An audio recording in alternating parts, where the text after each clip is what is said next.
maut. Nak pergi mana? Setiap yang bernyawa pasti mati. Kita mahu, kita tak mahu kematian akan datang. Qul innal mauta alladhi tafirruna minhu fa innahu mulaqikum. Katakan wahai Rasulullah, bahwasanya kematian yang kamu lari daripadanya, yang kamu lari dari kematian, fa innahu mulaqikum. Kematian itu yang akan menjumpai kepada kamu. Tahu kalau kita kita kalau berjumpa dengan sesuatu yang kita jumpai berada di hadapan. Kita lari daripada mati, maknanya kita nak menjauh daripada mati. Mati ada di hadapan sini menunggu. Nak pergi ke mana? Lari daripada kematian. Kematian ada di hadapan kita. Nak lari ke mana? Nak lari ke barat, kematian di barat. Nak ke timur, kematian di timur juga. Menunggu bila-bila masa nak datang. Fa innahu mulaqikum. Itu kematian akan menjumpai. Kematian yang akan datang kepada kamu. Kamu nak lari, dia akan datang. Fa yunabbi'ukum bima kuntum ta'malun. Dan akan diberitahukan apa yang kamu buat selama hidup di dunia. Oleh hadza ba'du salihin mengatakan, kalau aku sudah meninggal dunia, tengoklah nasib, tengoklah keadaan aku, husnul khatimah atau tidak. Idza qubidar ruhu tabi'ahu al-basar. Kalau seseorang itu dicabut ruhnya, dan ruh itu bila mana keluar, sebagaimana dimasukkan dengan mudah oleh Allah Subhanahu wa taala melalui malaikat, sebagaimana hadis yang saya beritahukan. Tapi bila mana akan keluar daripada tubuh badan, itu ar-ruh yang awalnya diletakkan dengan mudah dan akan terkait dengan setiap anggota tubuh badan. Bila mana keluar daripada tubuh badan, jari-jari kaki kita mengucapkan assalamualaikum satu dengan yang lain, mengucapkan selamat tinggal, goodbye. Daripada ibu jari kepada jari telunjuk, dari jari telunjuk daripada kaki semua akan mengucapkan selamat tinggal sampai naik ke betis, buku lali, daripada buku lali pergi betis sampai ke lutut, sampai ke paha, sampai kepada hekwain, sampai kepada peringkat yang sampai kepada tenggorokan. Hatta idza balagatur ruhul hulqum, sudah sampai kepada tenggorokan. Wa antum hina idzin tanzurun. Dan kamu ketika itu sudah menyaksikan apa yang sudah ditentukan oleh Allah kepada kamu. Nak pergi mana? Falaula idza balagatul hulqum wa antum hina idzin tanzurun tarji'unaha in kuntum shadiqin.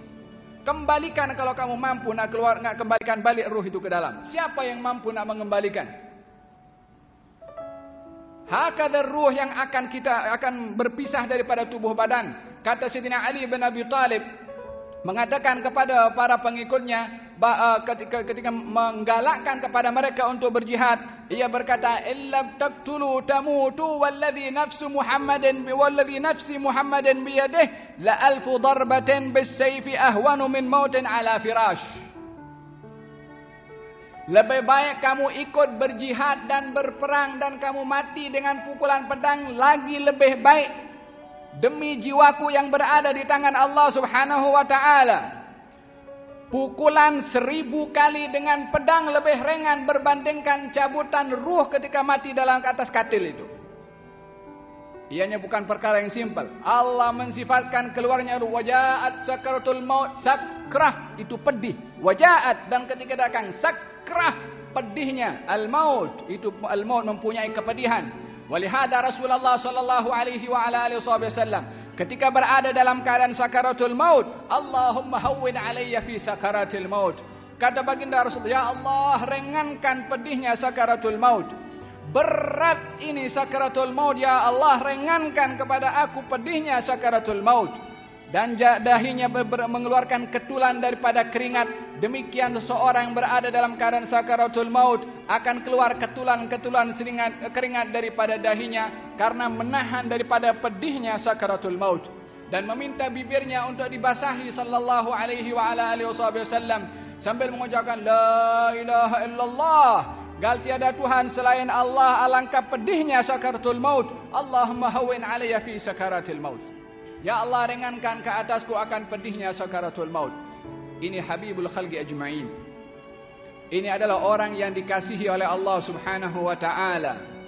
Dan ada hikmah pada sakaratul maut itu yang diberikan oleh Allah Subhanahu wa ta'ala kepada sesiapa yang diduga oleh Allah dengan sakaratul maut, yang mana setiap keperitan dan kepedihan yang dirasa akan menjadi sebab ganjaran yang pahala akan diberikan oleh Allah dan melayakkan dirinya untuk berada di tempat yang lebih sedap, yang boleh mendapat lebih daripada sepatutnya.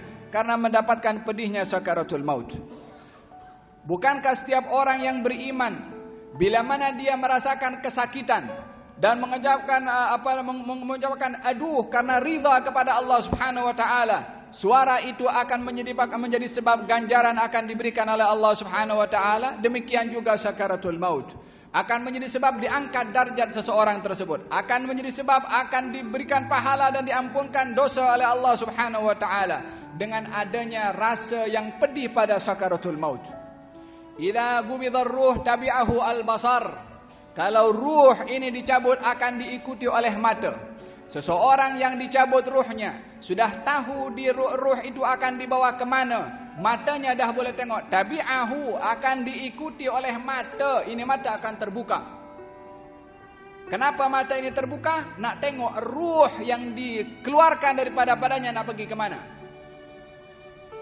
Sebelum masuk kubur, sebelum ditanya man rabbuka, man nabiyuka, wa ma imumuka, wa ma qiblatuka. Sebelum itu semua dia dah tahu ruhnya pergi ke mana. Walihada ba'du salihin mengatakan, kalau kamu tengok aku mati dalam keadaan husnul khatimah, ambil daripada harta aku sikit, bagikan itu, beri gula-gula, bagikan kepada kanak-kanak sebagai tanda syukur kepada Allah Subhanahu wa taala dengan kematian. Tapi meninggal dalam keadaan husnul khatimah. Problem kepada kematian bukan adalah mati, bukan masalah matinya, semua orang akan mati. Tapi keadaan mati itu yang perlu untuk dipertimbangkan dan dipikirkan.